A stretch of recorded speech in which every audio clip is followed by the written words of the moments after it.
You ever have somebody bang on your door so hard you think they're about to knock the paint clean off, like they got a personal vendetta against the molecules in your wood?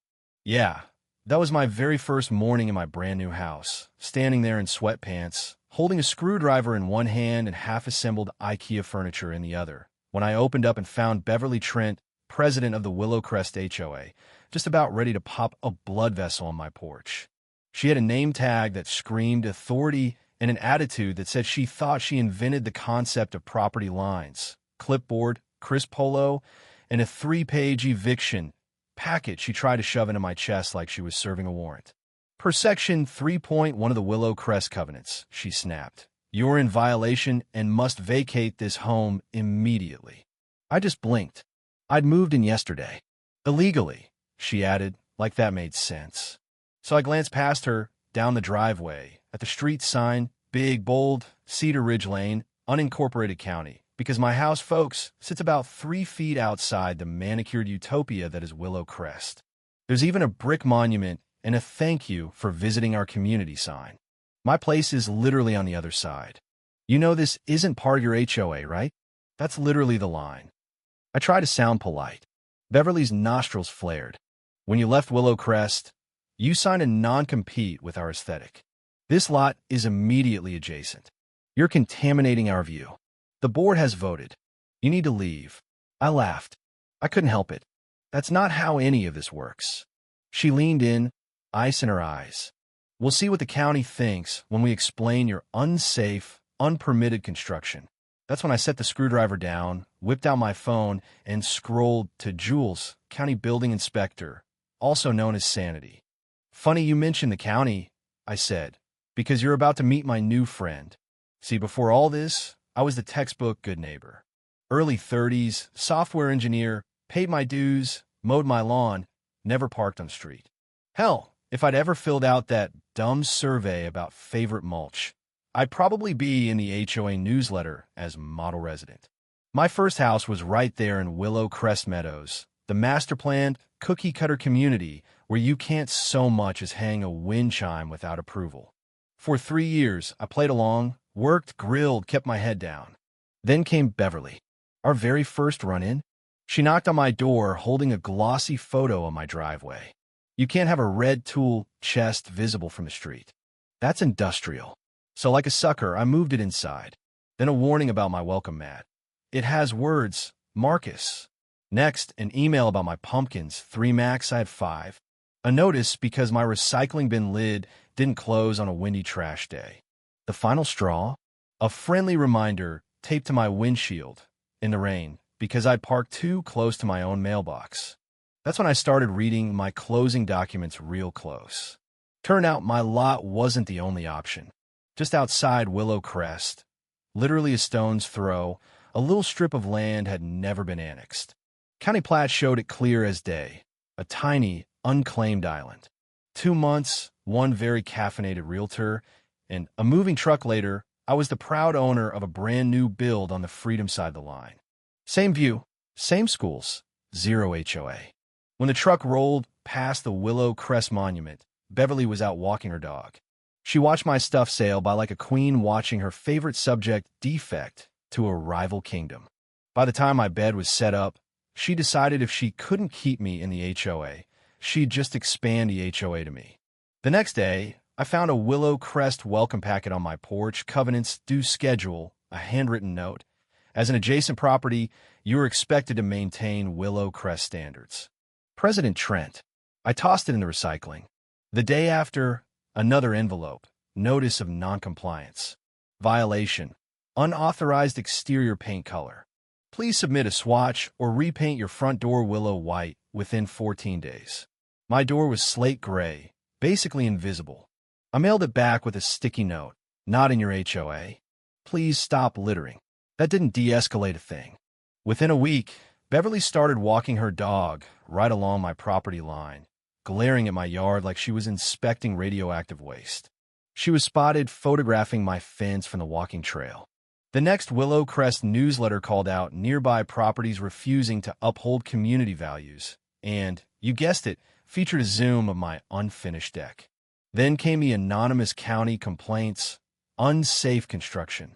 The doorbell rings, and it's Jules Henshaw, county building inspector. Got a report about unpermitted structural work. I showed her the permits, pinned in the garage. She snorted, rolled her eyes. Some folks think just outside means still hours. She walked the property, signed off, left with a wave. Next, animal control. Sir, we got a call about a vicious, constantly barking dog. My golden retriever, Waffles, was dead asleep, chew toy on his face like a spa mask. The officer stared, listened to Waffles snore, then said, "Yeah, we're done here." It went on. Zoning complaints. I had 2 vehicles. Noise complaints. My dishwasher at 9 p.m. Junk complaint about shed lumber. Every time city or county came, saw it was nothing, closed the case. Every time, Beverly watched from the line, arms folded, lips thin. The breaking point? I put up a modest, totally legal 6-foot privacy fence. Next morning, Beverly's at the property line, fuming. That fence isn't on our approved list. Good news, I told her. I'm not on your approved list either. Her eyes could have burned holes in the air. You're destroying the uniform character of the neighborhood. I don't live in your neighborhood. We've been over this. She jabbed a finger at my house. As far as I'm concerned, you do. I want to have loophole residency next to Willow Crest. 3 days later, I get a notice taped to my door. Official-looking Willow Crest logo, legal mumbo-jumbo. Ordered to vacate within 72 hours. Unsafe occupancy. Law enforcement may be involved. At the bottom, Beverly had scrawled by order of the board and in cooperation with county code enforcement. I took a photo, then another of the street sign that said nothing about Willow Crest, and texted both to Jules. Hey, y'all start doing handwritten evictions, or is Willow Crest pretending to be the county? She called back so fast I thought my phone would melt. Please tell me this is a joke. I wish. Beat of silence. Okay, Jules said, voice going steely. That's impersonation of a public process. I'm bringing in my supervisor and code enforcement. Don't throw that paper away, and don't engage with her. That afternoon, a patrol car rolls by, then pulls in. Officer steps out, hand on his belt. You Marcus? I said, eyeing Beverly lurking on the other side, phone up and recording. Got a call about illegal occupancy and an eviction notice. Mind if I see the paperwork? I hand it over. He reads it, eyebrows shoot up. This is HOA letterhead, and this part about the county? That's not how any of this works. That's what the county said, too. Then a white county SUV shows up, code enforcement, and Jules, joined by a guy in a windbreaker, Tom, county attorney's office. Hey, Marcus, she says. Tom takes one look at the notice and whistles. Oh, Beverly, you really did it this time. Tom and the officers walk up to the property line, where Beverly's already waiting, all smiles for the authorities. Officers, I'm so glad you came. We have a very serious issue with a non-compliant resident endangering our community. Tom holds up the papers. You wrote and delivered this? Of course. As HOA president, I have an obligation to enforce occupancy standards in and around Willow Crest. His house affects our property values. In and around? Jules snorts. Tom says, just to be clear, you understand this property is not part of Willow Crest. It's unincorporated county land. Beverly waves a hand. Adjacent lots are de facto part of the neighborhood. The sign is merely ceremonial. Jules actually chokes. Tom continues. Only a court can issue an eviction, and only an authorized agent can serve one. We have broad enforcement powers. It says so in our covenants. No, Tom says, you have power over members on HOA land. That's not Mr. Hale or his property. She crosses her arms. We'll see what the board's attorney says. Tom deadpants. I am the county's attorney. YC is a document on HOA letterhead that falsely claims county involvement, orders a person to vacate their home, and implies law enforcement backing. That's a problem. Officer Dyer steps in. That's misrepresenting government authority and misuse of emergency services.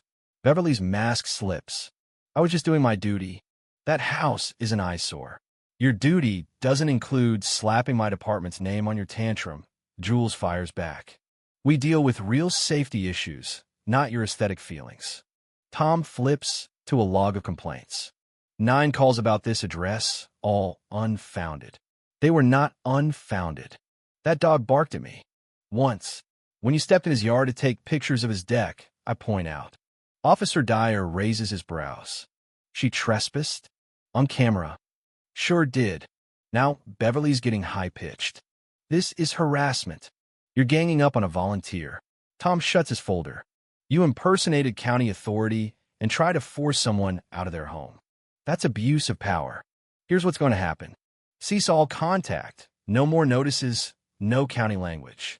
You'll get a formal letter about your creative powers. Any more bogus calls, and I'll pursue charges. For the first time, Beverly's got nothing to say. 2 neighbors watching drift away, texting furiously. The balance had shifted, like a seesaw when the heavy kid finally sits down. The next HOA meeting? I didn't go. Didn't have to. 3 neighbors sent me videos. Beverly tried to spin it as a misunderstanding. Then Tom himself walked in, county badge gleaming, front row. Dead silence. He laid out every single thing Beverly had done. Fake eviction, fake county authority, bogus complaints, trespassing. No criminal charges yet, he said, but any further misconduct will be treated as intentional. Murmurs. Someone asked, "Are you saying our HOA president could have gotten us sued?" Yes, Tom nodded. Both the association and individual board members. County will not indemnify you. Another neighbor called out, "Did the board vote on this?" Beverly fumbled. Larry, board member, pipes up, "We empowered you to send a letter, Bev, not whatever that was." Phones were out, folks recording. Someone's wife stands up. "You used our dues for your personal war." Another points out the 9 complaints. Finally, a guy in a faded polo gets up. "I move we remove Beverly Trent as HOA president for abuse of authority, endangering the association, and making us look like idiots." 5 people seconded. They voted. It wasn't close. Beverly's face, priceless. The gavel with her name on it handed to Larry, who looked like he'd accidentally inherited a kingdom. Tom slid over a new policy. No authority over adjacent properties. Board approval before contacting non-members. No more county language. They signed, Beverly didn't. She just stood there, as her little empire shrank to its real size. As folks filed out, faded polo muttered, all this because she couldn't stand a guy moving one house outside the gates. Unreal. Someone else? I'm calling a realtor. I want that Freedom Street. After her removal, the new board barred Beverly from any role for 10 years, required officers to complete an online class on fiduciary duty, and the county's warning went in her file. Next time she tried a fake government stunt, there'd be no warning. 10 years. That's what it took for reality to sink in. "You can't do this to me," she whispered. But they could, and they did. The gavel she'd wielded to control every last pumpkin and fence in Willowcrest was gone. Her reign ended not by a rival, but by her own desperate need to control what never belonged to her in the first place. Now, tell me, where do you draw the line between community and control? Would you have fought back or just kept your head down? Drop your own HOA horror stories or your best Freedom Street dreams in the comments. And hey, don't forget to hit like, subscribe, and share this if you think justice, even when it comes late, is still worth celebrating.